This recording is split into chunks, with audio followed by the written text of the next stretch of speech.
Hey guys, कैसे हो? आज आप लोग देखने वाले हो सोल लैंड 2 का नेक्स्ट एपिसोड। सोल लैंड 2 के पिछले एपिसोड में हमने देखा था यू हाओ को कोई ऐसा मिलता है जिसको देखकर वो घबरा जाता है, जिसके बाद हमें पता चलता है कि ये दोनों ही एक ही रॉयल क्लैन से बिलोंग करते हैं। पर दोस्तों, जब हम लोगों को यू हाओ के बारे में और उसके पास्ट के बारे में पता चलता है, वो चीज सच में बहुत ही ज्यादा इमोशनल लगता है। वैंग डोंग भी ये बात से बहुत ही ज्यादा गुस्सा जाती है, जिसके बाद वो उस दाई को मारने के लिए तुरंत ही वहाँ जाने लगती है, लेकिन यू हाओ उसको रोक देता है। और अब आगे सो दोस्तों, ये एपिसोड स्टार्ट होती है जहां हम देखते हैं यू हाओ के वैंग डोंग को समझाने के बाद फिर वहां से वो लोग आगे बढ़ जाते हैं, लेकिन वैंग डोंग अभी भी गुस्से में है, जो कि कह रही है जब हम लोगों की उन लोगों से फाइट होगी, मैं उन लोगों को बहुत ही बुरी तरह पनिश करूंगी। तो यू हाओ कहता है, क्या तुम्हारे पास कोई प्लान है? वैंग डोंग कहती है, प्लान तो नहीं है, पर जो भी है अभी यही है। लेकिन दोस्तों, फिर हमें एक आवाज सुनाई देती है जो कि उनसे कहती है, मैंने सुना है तुम लोग फाइनल में पहुंच गए। जैसे ही वो लोग सामने देखते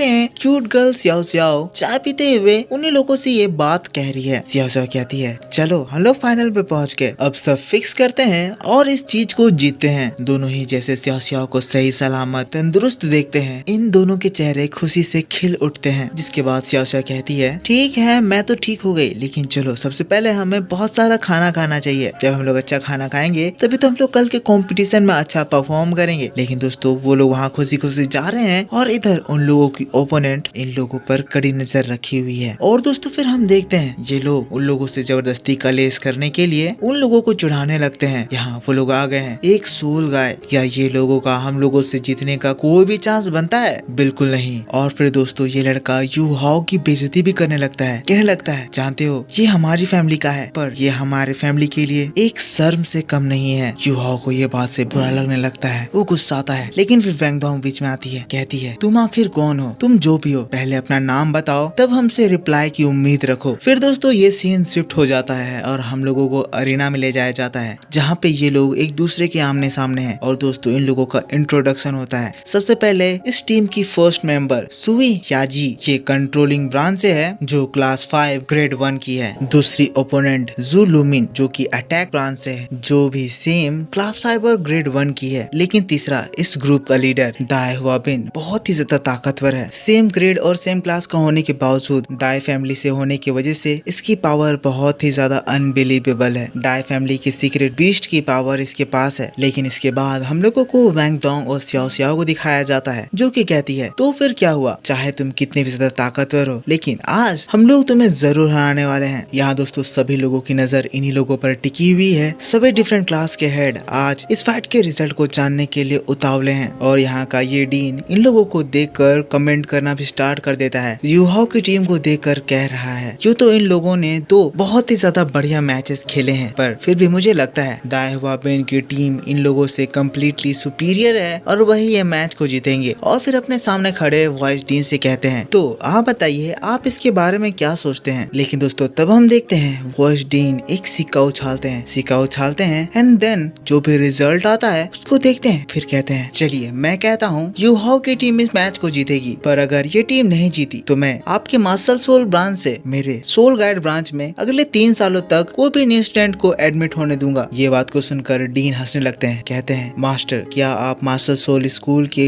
मेंबरशिप को बदलने की कोशिश कर रहे हैं? तो फिर वॉइस डीन कहते हैं, ये मार्शल सोल स्कूल के बच्चों का मतलब क्या होता है? ये सब एक स्कूल में है, सब लोगों को अपना ब्रांच चुनने की आजादी है, और वैसे भी मार्शल सोल ब्रांच बस एक बेसिक एजुकेशन देता है, इसके बाद सभी को वैसे भी सोल गाइड ब्रांच में तो आना ही पड़ता है। तो फिर डीन हंसने लगते हैं, कहते हैं, मास्टर जो भी हो, हम दोनों ही एक दूसरे की एबिलिटीज पर डिपेंडेंट है। वॉइस डीन के कंधों पे हाथ रखते हैं, हंसने लगते हैं, कहते हैं, मास्टर आपको तो पता ही है हम लोगों को हमेशा कोर डिसाइपल चुनने में कितनी ज्यादा मुश्किलें होती हैं। जैसे कि आप अभी कोर डिसाइपल चुनने के लिए इतना ज्यादा समय लगा रहे हैं। ग्रेजुएशन के टाइम तक जब तक एक स्टूडेंट का लेवल 30 नहीं हो जाता है, वो कोर डिसाइपल बनने के लिए क्वालिफाई नहीं होता है। और मुझे लगता है अभी आपने जिसको कोर डिसाइपल के लिए चुनने के लिए सेलेक्ट किया है, आगे जाकर आप ही अपना डिसीजन को बदल देंगे। तो फिर डीन कहते हैं, वॉइस डीन वो आप हैं जो कि हमेशा बहुत ही ज्यादा कम स्टूडेंट को सेलेक्ट करते हैं। तो फिर वॉइस डीन कहते हैं, आपको तो पता ही है हमारा सोल गाइड ब्रांच कितना ज्यादा कॉम्प्लिकेटेड है, इसको समझ पाना हर किसी के बस की बात नहीं है। ज्यादातर लोग इसमें एडमिट तो हो जाते हैं, पर कोई भी इसमें अच्छे से मास्टर नहीं कर पाता है। लेकिन इन सब के बाद हम लोगों को मिस्टर फान को दिखाया जाता है, जो कि यू हाओ को देख रहे हैं। हैं इन दोनों की बातों को सुने और फिर अपने मन में कह रहे हैं, लड़के मुझे और हमारे सोल गाइड ब्रांच को तुम पर पूरा विश्वास है, हम लोगों का विश्वास मत तोड़ना। जिसके बाद दोस्तों हम लोगों को फिर से मिस जाओ को और उस टीचर को दिखाया जाता है जो कि पिछले बार भी एक दूसरे से पिछले कंपटीशन पे लड़ गए थे। यहाँ पे वो टीचर फिर से मिस जाओ से कह रही है, आपको तो पता ही है ना, हमारा दाया हुआ बिन ही इस पूरे कंपटीशन में एकमात्र 3 सोल रिंग मास्टर है। तो मिस जाओ कहती है, पिछले बार भी आपने कहा था और हमने देखा था वो क्वाइबो एम्बर पगोड़ा वाला, उसके पास भी 3 सोल्स थे पर फिर भी वो हमारे क्लास से हार गया। तो फिर ये टीचर कहती है वो एक सपोर्ट ब्रांच का था और वो अपनी ताकत को ज्यादा नहीं समझ पाता था, पर इस बार बात अलग है, दाया हुआ बिन अटैक ब्रांच से है और इसके अटैक सच में बहुत ही ज्यादा डरावने हैं। कोई बात नहीं, अभी आप प्राउड हो लीजिए, पर मैं भी देखना चाहूंगी कि ये प्राउड आप में कितनी देर तक रहता है। और दोस्तों रेफरी के ऑर्डर के साथ इन लोगों का मैच स्टार्ट होता है। दाया हुआ बिन तुरंत ही अपना व्हाइट टाइगर फॉर्मेशन स्टार्ट करता है। उसी के साथ साथ उसके दोनों मेंबर्स अपनी अपनी सोल रिंग एक्टिवेट कर देती हैं। सभी के बीस्ट बाहर आ गए हैं और ये युहाओ की टीम के ऊपर हमला करती हैं। युहाओ का टीम भी इन लोगों के ऊपर अटैक करता है। युहाओ अपना फर्स्ट सोल स्किल इस्तेमाल करता है, फर्स्ट सोल स्किल, जिसमें युहाओ अपनी टीम को अपने ओपोनेंट टीम के सारे मूवमेंट्स को अच्छे से एनालाइज करने में मदद करता है। और फिर वैंग दोंग दाया हुआ बिन से जाकर टकराती है। वैंग दोंग उसके ऊपर हमला करती है, लेकिन ये दाया हुआ बिन वैंग दोंग के हमलों को रोक देता है। ऊपर से कहता है तुम्हारे अटैक्स काफी ज्यादा कमजोर है। जिसके बाद जब वो वैंग दोंग के ऊपर हमला करता है, वैंग दोंग को उसका अटैक बहुत ही ज्यादा स्ट्रॉन्ग लगता है। वैंग दोंग उसके इस अटैक से बाल बाल बचती है। सेकंड अटैक स्याओ स्याओ के ऊपर आता है। स्याओ स्याओ फिर अपना first soul skill sluggish voice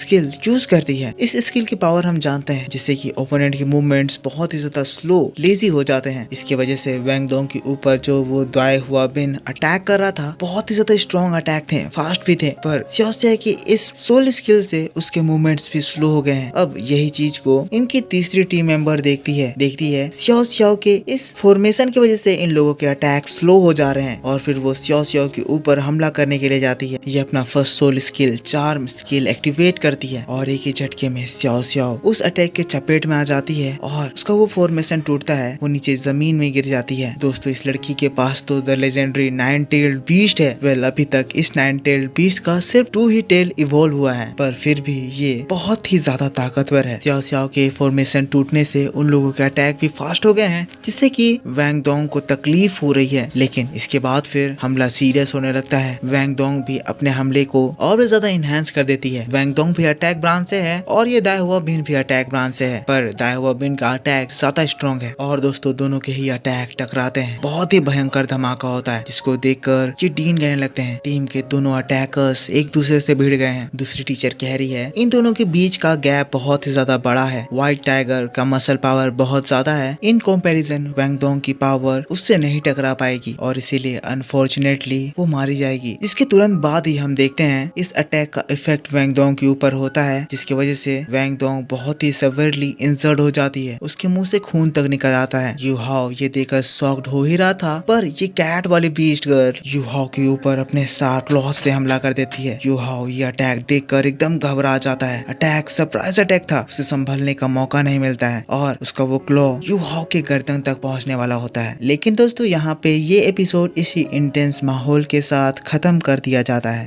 तो आप मेरे को बताओ आपको ये वीडियो कैसा लगा। अगर मेरा एक्सप्लेनेशन पसंद आया है तो वीडियो को लाइक जरूर करना। अगर आपको ऐसे ही डिटेल में एक्सप्लेनेशन देखना पसंद है तो इस चैनल को सब्सक्राइब जरूर करना, क्योंकि मैं आपके लिए बहुत ही बढ़िया रिसर्च करके सारे एक्सप्लेनेशन लेकर आता हूँ। तो दोस्तों मैं मिलूंगा आपसे नेक्स्ट वीडियो में इसके नेक्स्ट एपिसोड के ट्रेलर एक्सप्लेनेशन को लेकर मेरे दूसरे चैनल एनिमे की दुनिया में। अगर आपने उस चैनल को सब्सक्राइब नहीं करा है तो जाकर अभी के अभी सब्सक्राइब करो। वीडियो बहुत जल्द आएगी, नोवेल बेस्ड आएगी, इसीलिए इस वीडियो के डिस्क्रिप्शन में उस चैनल का लिंक होगा, जाकर जल्दी से उसको सब्सक्राइब कर लेना। मैं आपसे मिलूंगा उसी चैनल पे नेक्स्ट वीडियो को लेकर। तब तक के लिए take care, bye bye and thanks for watching.